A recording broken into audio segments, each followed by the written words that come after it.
şəhərdəki dönərçilərdən yardım istəyirəm. Əgər bizə yardım eləsələr bizdən düz $200 pul qazanacaqlar. Salam Qüqər, vaxtın xeyir. Salam. Bir dənə dönər verərsən də. Nə qədər elədik bura? 2 manat verir. Bura bizdə yox deyir. Hayda? Bizdə pul yox deyir. Sizə yox deyirlər. Sizə çıxmasın. Yoxdur qardaşım. Əvvəlcədən gəldik. Əvvəlcə bura desək dedik ki, verməzsən zaten. Haydan? Əvvəlcə dedim deyərik verməzsən zaten. Qorxduq, utandıq da. Yox qardaşım, əvvəlcədən desəz daha yaxşı olar da. Başına dönərəm sən. İndi daha yox da, nə deyir? Heç duruşu istəyən adam. Allah rızı versin. Allah rızı versin qardaşım. Bana söhbət edirəm, burada almıraq, başına dönərəm. Nətər eləyir? Davam edək. Ben rəqibimdən dönər aldı, biber yox idi. Hadi Allah haqqı yoxdur. Səndə də yoxdur. Yox. Əlbət yoxdur da, vallahi. Dili verməzsən. Yəyəndə yaxşı olur bura. Pul verəndə pis olur. Ay o yaxşı idi, belərlərə sağ, qəşəng idi. Yox, əla dönər idi.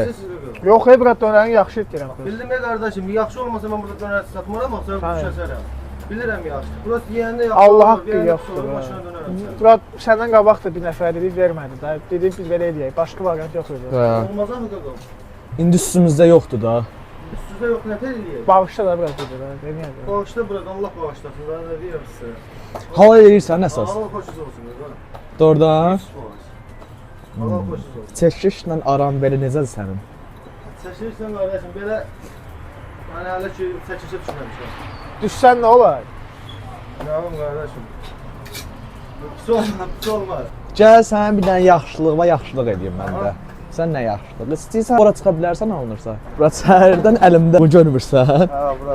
Allah sənin canını sağ eləsin. Çox sağ olasın. Dönərəm əla idi. Öpürəm. Çox əla dönərdi. Gəl sənə də bir jest edeyim, hə? Ya, gözə tut edeyim. Halal eləyirsən əsas. Doğrudan. Allah sənin kimi Allah qardaşları sənin canını sağ əks eləsin, eləməsin bura. başımızdan. Anlayışın üçün çox sağ Aham ol. qardaşım, bir də Burat, məni takip eləmirsən də deyəsən. Yox, eləmirəm qardaş.